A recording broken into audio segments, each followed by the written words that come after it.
Hey, what up? This is Big Sean, and I'm on the Medicine. I heard you got a new man, I see you taking a pic. Then you post it up, thinking that it's making me sick. I see you calling, I be making it quick. I'ma answer that shit like I don't fuck with you. Well, I think I've been in Europe before, but I've never been in certain places. Like, I've never been to Barcelona. And I think that getting to play, like, on this large of a scale, you know what I mean? Like, stadiums and big arenas and stuff like that is crazy. And I wouldn't obviously normally do that if I was touring by myself. So I appreciate that I get to play to, like, her crowds and her fans, you know what I mean? And they may know a couple songs, but just the simple fact that I get to perform for them, it like puts me more on their radar. You know what I mean? And I'm also glad I'm working on my next album or like finishing it up while I'm on this tour because it puts like a different thought process in my head. Like, okay, I want my records to like be banging out here in Barcelona too, not just like in America or like in London or something. You know, I want it like to bang everywhere. I want to see people on the beach and my music making them feel good and, you know, lifting them up, you know. So it's cool to like incorporate that thought process while I'm making it. We were in the studio last night, me and DJ Mustard out here, like a couple miles away.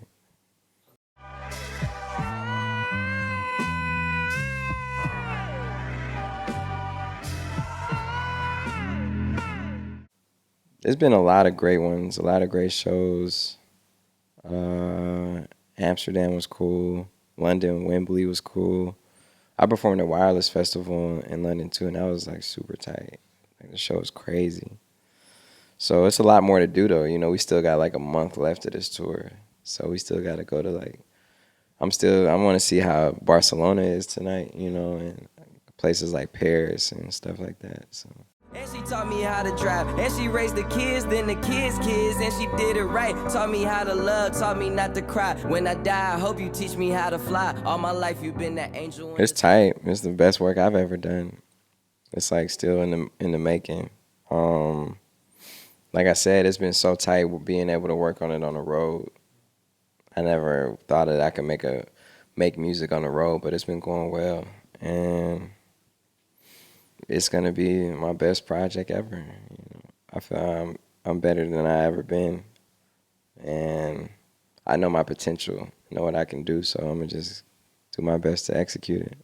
On the late nights I used to call you, wondering why I don't call you. In the stage I'm.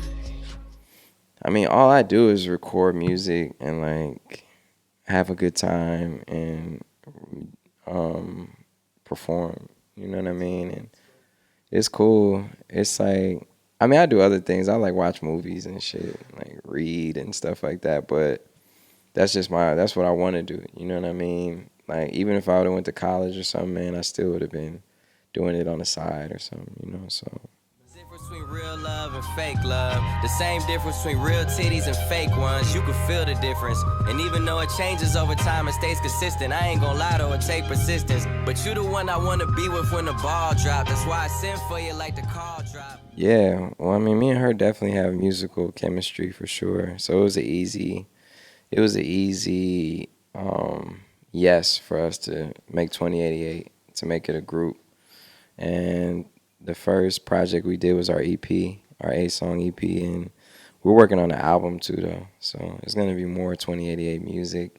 I think it's cool because it just gives us an opportunity to like expand our talents. You know what I mean? Like all those songs on there, she may not would use for her album, and I may not would use for my album.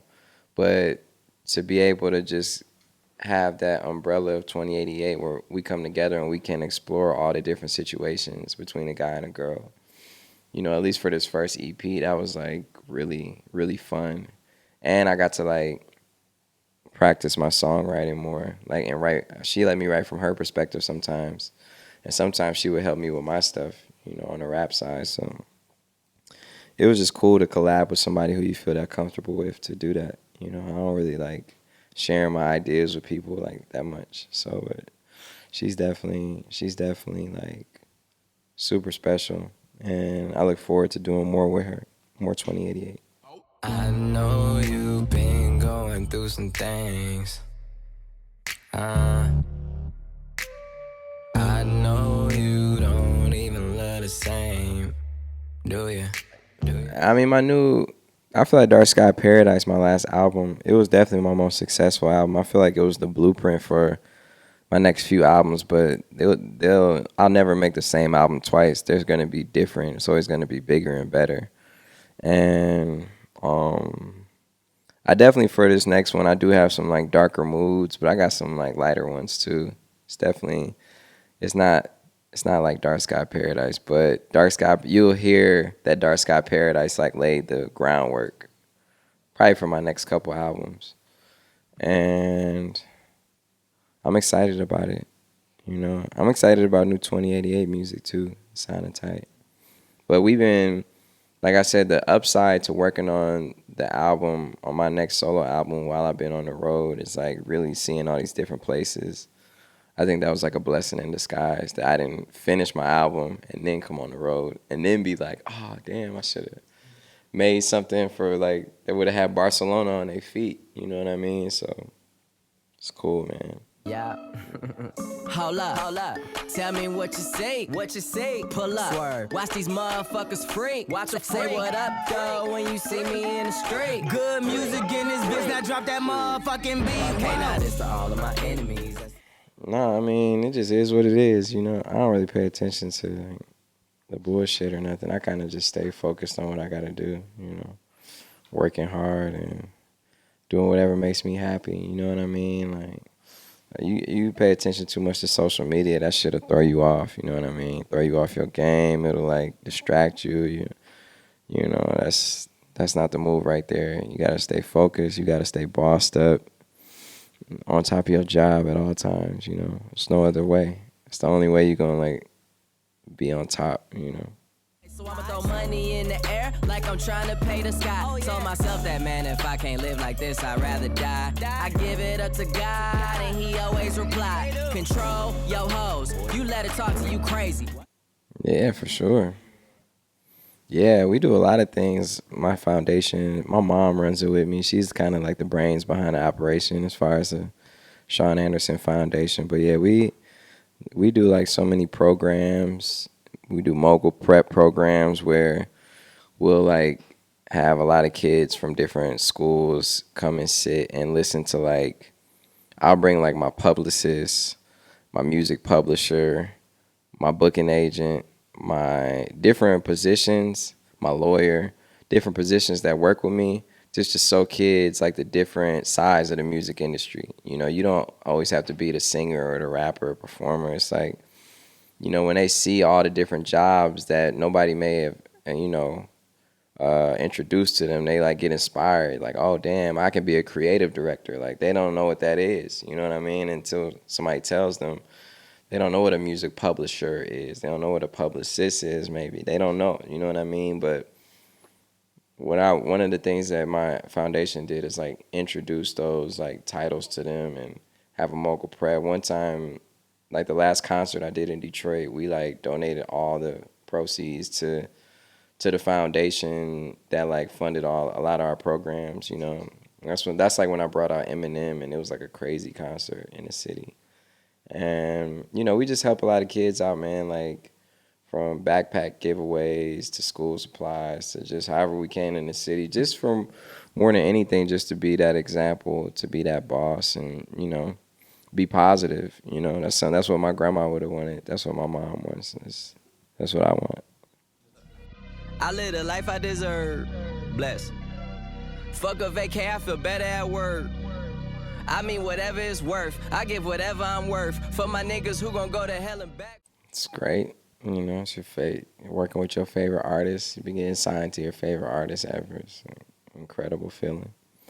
He definitely just helps out a lot, He doesn't even, his help is so impactful that he doesn't even need to spend a lot of time. He can just like come in and tell you a couple things that you need to do different, or what or how to add or help out with your music, and that could be his contribution to it, and it'll help out tremendously. Like on my last album, he didn't necessarily spend so much time working on it. It was just his couple little comments and suggestions that took it over the top though. Certain songs like I Don't Fuck With You, like he was like, yo, you should put this sample in there. It's like, oh shit.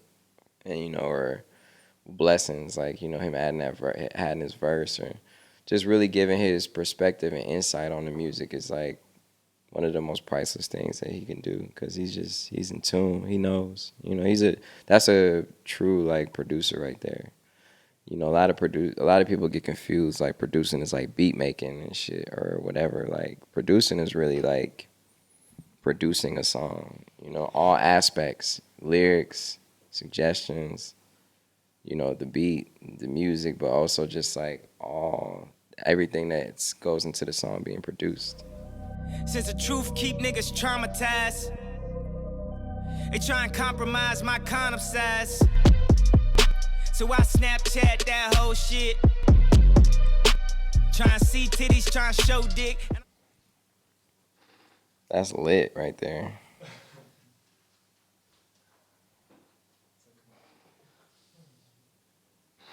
It's my dog right there.